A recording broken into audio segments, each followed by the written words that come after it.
దైవజనులు చక్కగా చెప్తా ఉన్నారు కదా, ఎవరి తలంపు కావాలని.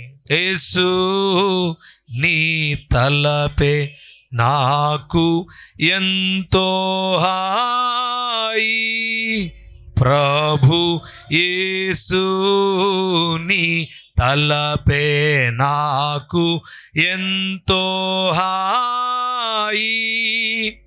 యేసు నిన్ను తలంచగానే హృదయమానందముతో నిండున్, నీ సముఖమున ముఖము చూచుచు వాసము చేసిన అప్పుడెట్లుండును. యేసు నీ తలపే నాకు ఎంతో హాయి, ప్రభు యేసు నీ తలపే నాకు ఎంతో హాయి.